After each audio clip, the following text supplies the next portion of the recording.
मंजिल को पाना असली मुकाम बाकी है, असली मुकाम बाकी है। सर्वप्रथम दुनिया को शांति और करुणा का संदेश देने वाले तथागत गौतम बुद्ध जी को नमन करते हुए महान समाज सुधारक ज्योतिबा फूले जी को नमन करती हूँ। महिलाओं के लिए शिक्षा का द्वार खोलने वाली माता सावित्रीबाई फूले जी को नमन करती हूँ। आरक्षण के जनक साहू जी महाराज जी को नमन करती हूँ। पाखंड पर आवाज उठाने वाले पेरियारी वीरामा स्वामी नायकर जी को नमन करती हूँ। आधुनिक भारत के शिल्पकार, नारियों के मुक्तिदाता, क्रांति के अग्रदूत, the symbol of knowledge, Bodhisattva doctor Baba Saheb Bhimrao Ambedkar ji के 134वीं जन्म जयंती पर उन्हें कोटि कोटि नमन करती हूँ। और अपने बहुजन समाज में जन्मे उन सभी संतों गुरुओं महापुरुषों को नमन करती हूँ जिन्होंने अपना संपूर्ण जीवन हमारे हक और आजादी के लिए कुर्बान कर दी। यहाँ उपस्थित सभी मंचासीन अतिथिगण, दूर दराज से आए हुए भाइयों, मातृशक्ति के रूप में बैठी हुई माताएं बहनें, नन्हे मुन्ने प्यारे बच्चों और यहाँ उपस्थित बौद्धाचार्य बड़े भैया विनोद आनंद जी और माननीय चावला जी और नायक जी, मैं सभी लोगों का नाम तो नहीं ले पा रही हूँ। और हमारे भी मुख्य अतिथि लोग बैठे हुए हैं। आप सभी लोगों को एक स्वर से नमो बुद्धाय, जय भीम तथा आप सभी का हार्दिक आभार व्यक्त करती हूँ। और इस अम्बेडकर जयंती पर आप सभी लोगों को हार्दिक बधाई देती हूँ। 1891 में जन्मे बाबा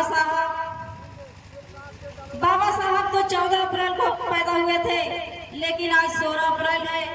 आज 18 अप्रैल है। 18 अप्रैल को क्यों मनाई जा रही है? क्योंकि अगर पूरा महीना भी अगर बाबा साहब की जयंती मनाई जाए तो भी कम पड़ जाती है। बाबा साहब इतने महान थे, इतने विद्वान थे कि हम लोग उनका इतिहास पढ़ते पढ़ते थक जाएंगे, लेकिन फिर भी उनका इतिहास पूरा नहीं होगा। बाबा साहब हम लोगों के लिए इतना कर गए हैं। बाबा साहब बचपन से ही संघर्षों का सामना करते रहे। जब छोटे बच्चे थे, स्कूल जाते थे तो स्कूल में पानी तक उनको नहीं पिलाया जाता था। भूखे प्यासे बाबा साहब जब घर वापस आते थे, जिस दिन चपरासी होता पानी पीते, अगर नहीं होता उनको पानी नहीं मिलता। एक दिन प्यास के मारे तड़फड़ाते हुए बाबा साहब आए और अपनी माँ से बोले कि माँ, हमको स्कूल में पानी क्यों नहीं दिया जाता है? आखिर क्या है कि सभी बच्चे पानी पी लेते हैं और हमको पानी नहीं दिया जाता है? माता भीमाबाई ने कहा कि बेटा, मुझे नहीं पता, शायद किसी किताब में लिखा होगा, इसीलिए ऐसा होता है। ऐसा कर कि तू घर से पानी पी के जाया कर, स्कूल में पीने की क्या जरूरत है, फिर घर आके पानी पी लिया कर। माँ के आंखों में आंसू जब बाबा साहब देखते हैं तो बाबा साहब का कलेजा फट जाता है। एक छोटा सा बच्चा, आप लोग जरा बताइए, एक छोटा सा बच्चा जब अपनी माँ की आंखों में आंसू देखता है, उसका दिल क्या कहता है? वो माँ के आंसू को पोंछता है और कहता है कि माँ, तू चुप हो जा। जिस दिन मैं बड़ा होकर किताब लिखूंगा, मैं सबके लिए बराबर लिखूंगा। और बाबा साहब मात्र 6 वर्ष के होते हैं और उनकी माँ का भी साया उनके सर से उठ जाता है, लेकिन फिर भी बाबा साहब ऐसे लोहा थे जिसे जितना ही पीटो वो टूटते नहीं, बल्कि और भी मजबूत होते गए।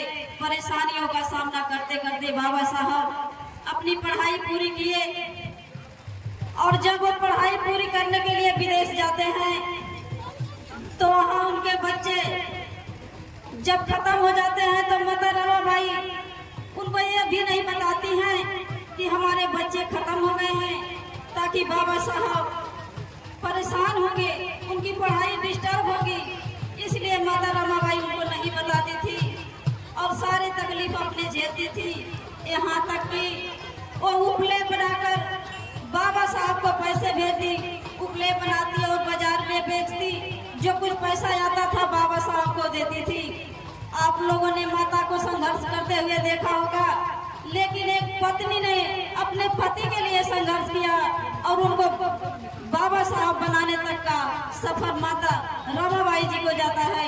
माता रमाबाई जी इतना संघर्ष की कि बाबा साहब संविधान लिखने लायक बने और संविधान लिखकर हम लोगों को दिए। आज जो भी सुविधा मिलती है सिर्फ बाबा साहब के बदौलत मिलती है।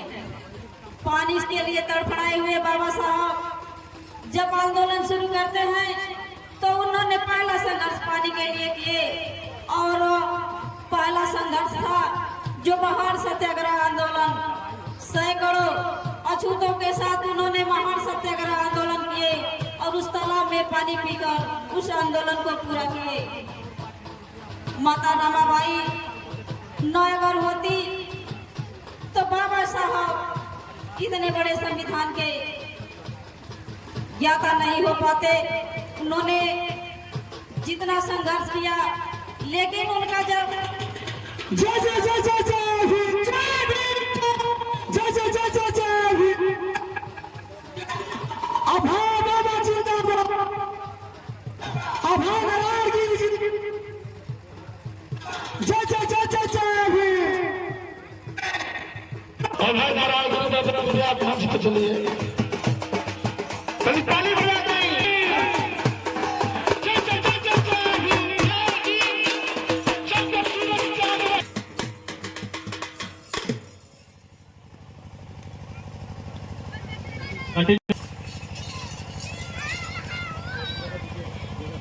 जीने का उम्मीद, बोलने की शक्ति दिलाता है जय भीम।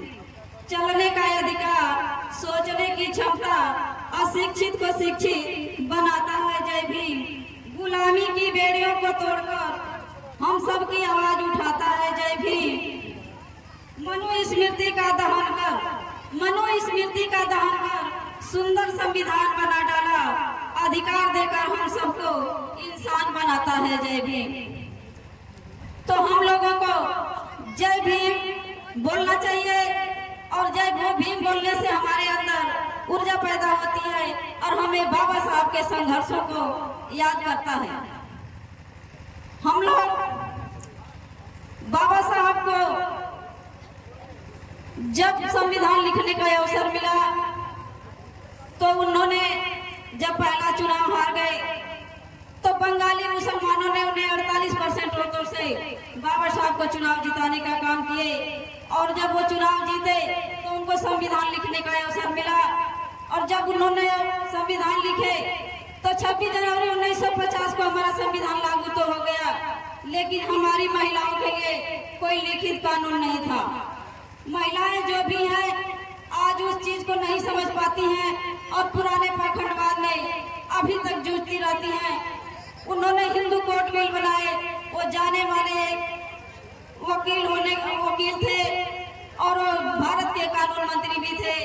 भारत के कानून मंत्री होने के नाते उन्होंने महिलाओं के लिए हिंदू कोर्ट बिल पर महीनों दिन तक काम किए और महिलाओं के हक अधिकार की बात किए। महिला चाहे जैसी भी हो, अगर विधवा हो जाती थी तो उनको संपत्ति में अधिकार नहीं दिया जाता था। अगर उनका पति मर जाता था तो उसे पति के साथ जिंदा जला दिया जाता था। ये सारे अधिकार, पढ़ने का अधिकार, महिलाओं की दुर्दशा को बाबा साहब ने देखा और सारे अधिकार महिलाओं को दिए।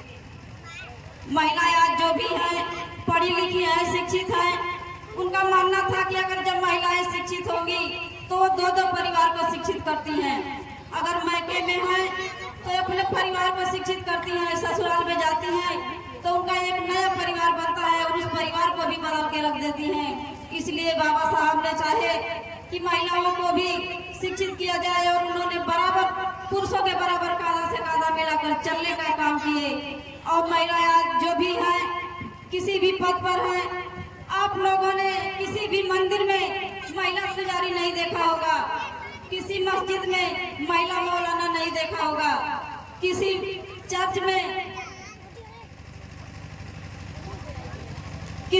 में महिला पादरी को नहीं देखा होगा। लेकिन बाबा साहब ने संविधान में आपको सारे अधिकार दिए के आज महिलाएं प्रोफेसर हैं, डॉक्टर हैं, इंजीनियर हैं, जो भी हैं सब संविधान के बदौलत हैं। हमारे पूर्वजों को जब संविधान नहीं बना था तो क्या उनके पास दिमाग नहीं था कि उन लोगों ने पढ़ाई नहीं कर पाए और कोई नौकरी नहीं कर पाए, लेकिन क्योंकि उनको संविधान नहीं था, उनको अधिकार नहीं था, वो अधिकार संविधान में आपको मिला और आपको इस संविधान से बाबा साहब के सपनों को साकार करना है। बाबा साहब का आंदोलन था, उस आंदोलन को पूरा करना है। बाबा साहब चाहते थे पूरा जो है बौद्धमय भारत बनाना। बौद्धमय भारत तभी बनेंगे जब हम पाखंडवाद से बाहर निकलेंगे, और जब तक हम पाखंडवाद में जूझते रहेंगे, हम जातियों में बटे रहेंगे। हम जब तक पाखंडवाद से बाहर नहीं निकलते हैं, सभी लोग चाहे एसटी हो या ओबीसी हो, चाहे एसी हो, जो लोग भी हैं, सारे लोगों को बौद्ध बनना होगा, बौद्ध बनना होगा, बौद्ध दिखना होगा। तभी हम बाबा साहब के सपनों को बदल पाएंगे, साकार कर पाएंगे, और उनके संविधान की जो हमारे अधिकार है उनको हम ले पाएंगे। तो पूरे भारत को हमें बौद्धमय बनाना है। महिलाओं को शिक्षित इसलिए किए ताकि वो परिवर्तन करें। मैं अपने बहनों से रिक्वेस्ट करूंगी कि आप लोग पाखंडवाद से बाहर निकलिए, अपने घरों में महापुरुषों की फोटो लगाइए, और जो भी हमारे बच्चे हैं उनको बताइए कि ये सारे अधिकार हमको बाबा साहब के बदौलत मिलता है, संविधान के बदौलत मिलता है, कहीं से और नहीं मिलता। जिस दिन पाखंडवाद से हमारी बहनें बाहर निकल जाएंगी, उस दिन बाबा साहब के आंदोलन को क्रांति में बदलने से देरी नहीं लगेगी। बहुत जल्दी क्रांति में बदल जाएगा उनका आंदोलन। तो हम लोगों को बाबा साहब के विचारधारा पर चलना है, अपनी विचारधारा को बदलना है। जिस दिन हम बाबा साहब की विचारधारा पर चलना शुरू कर देंगे, उस दिन बाबा साहब का आंदोलन जरूर सफल होगा। मैं इन्हीं शब्दों के साथ अपने वाणी को विराम देना चाहूंगी। ये शान ये शोहरत ये सम्मान न होता, ये शान ये शोहरत ये सम्मान न होता, सुनने के लिए कान, बोलने के लिए जुबान न होता। लिख के देते न बाबा साहब अगर संविधान, तो न जाने हमारे समाज का क्या होता, न जाने हमारे समाज का क्या होता। नमो बुद्धाय, जय भीम, जय